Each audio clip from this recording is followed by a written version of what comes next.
Hello, Lou Hamilton from Audible Elegance here in Cincinnati, Ohio. I am recording from home today in Virginia.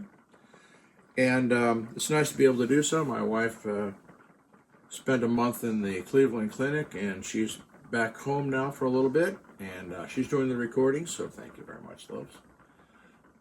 We do work on Facebook, Instagram, and X, and I write a monthly blog.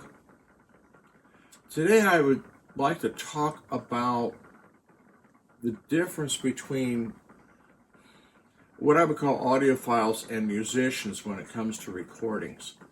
And this first became apparent to me with various performers of classical music. And some which had retired, some which were still active in the Cincinnati Symphony. And while audiophiles look for a number of different characteristics, including an elusive thing called image, musicians are not that way. They're actually listening to the performance itself, particularly where they sit or have played in the orchestra. So one of the aspects that happens with musicians when they're trying to evaluate not only the equipment but the recordings is they have a tendency to prefer a sort of sound which is consistent with where they sit in the orchestra or where they play in the band, I suppose. It's a balance question, so to speak, that they have a reference to.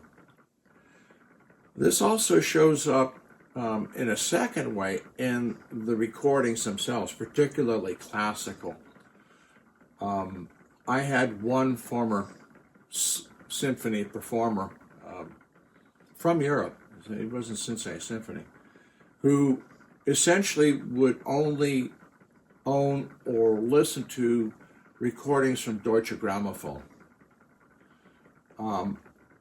And you have to understand that there was a big difference in the way that Deutsche Grammophon does recordings and that of, let's say, London or Mercury.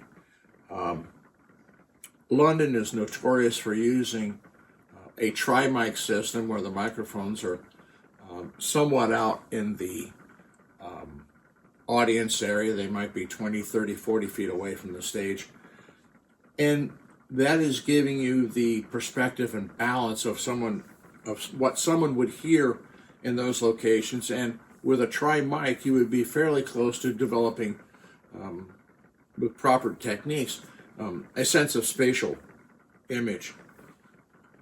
On the other hand, Deutsche Grammophon wanted to capture the pure essence of the instrument itself as it was being played. So it was not uncommon for them to use 50, 60, 70, maybe upwards to 100 microphones throughout an orchestra, with the microphones positioned very close to the instrument itself.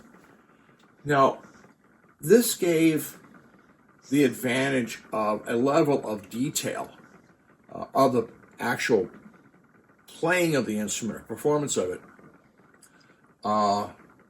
unlike a tri-mic system, which was at some distance where it was more of a blend.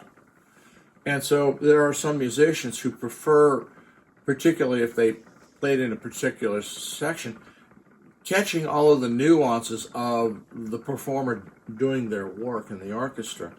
And Deutsche Grammophon was extraordinary at that. I've owned Deutsche Grammophon recordings, and I've loved them. But the detail level is very different. And when you have that number of microphones, to argue about that this system plays that stereo image right or that system doesn't play it right is rather foolish, because with that number of microphones, whatever is developed in terms of a stereo effect is really the work of the recording engineer. It's a creation, so to speak. It's not something that exists naturally. And there simply are no guidebooks given with any recording that explains what the intent or what the recording engineer did to create that sort of panorama. So musicians are very different in what they look for in a system as opposed to an audiophile. Now, I will be the first to say that, because I've had musicians in the store listening to recordings of them and their observations of what they were hearing. And quite sincerely, they're very much into the musical aspect of the recording. The rhythm, proper pitch consistency. If there's vocals, the emotional characteristics that were coming across from the singer, were the words understandable, things like that. They were looking at the pure performance aspects as opposed to the panorama of image, or that it had a consistent tonality that they thought was proper. Which, by the way, if anybody took the time to get, I think it was Audiophiles test CD number 3, they actually play around with different microphones, and the tonal effect was dramatic. So very few recordings have even telling you what microphones they use. So again, judging by pure tonality can be a very misleading thing, particularly once you have a mixing console and equalization even at the pressing plant. So musicians look at the actual musical performance. I think they can be very valuable in helping you select equipment from the aspect that they're looking at the performance itself, and whether things are occurring properly as they should. And classical music is complex. There's only some pieces that are consistent in tempo throughout. I think it was Haydn's Clock Symphony is a good example of one where the tempo is very consistent. But otherwise, things can change around a bit, and making it hard to understand what's happening musically, unless you're familiar with it. The thing where musicians can be somewhat of a hindrance in selecting equipment is that they're truly gifted with the ability to play music and the ability to play it without having anything in front of them. They don't need instructions. They can do it. And this means that the structure of the music and what should be happening is already buried in their head. And so when they hear something, they're already thinking forward ahead as to where it should be and what's going on. Particularly if they're very familiar with the music, they're not quite judging it the same way as if they were hearing, let's say, a street musician for the first time and evaluating whether they were any good or not. So one has to be a little careful. Musicians can be very helpful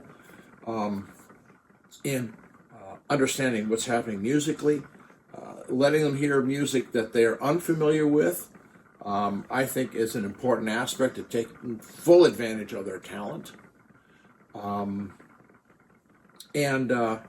Again, keep in mind that some of them will have a perspective of where they are in a musical group, because that's the tonality that they're accustomed to.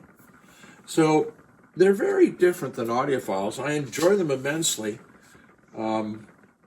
because of what they look for. Funny enough, I had a couple ask me to come over, this was years ago, to fix their system because one speaker wasn't playing. And all that had happened is their pet had managed to pull the wire off the terminal, and I hooked it back up, and we listened to it for a couple of minutes. And then I looked over at the preamplifier, which they hadn't touched other than the volume control for probably 15 or 20 years. And here it was set in mono. And they had enjoyed it in mono all those years. I flipped it to stereo, and they were amazed at how it sounded different. But they were listening to the music itself, and that the stereo effect was not as important as the performance. So they were a delightful couple. I enjoyed meeting them. Both were members of the symphony.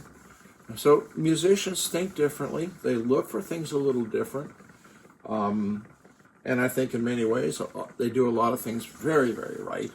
But keep in mind that they also come with a little baggage of how they view things.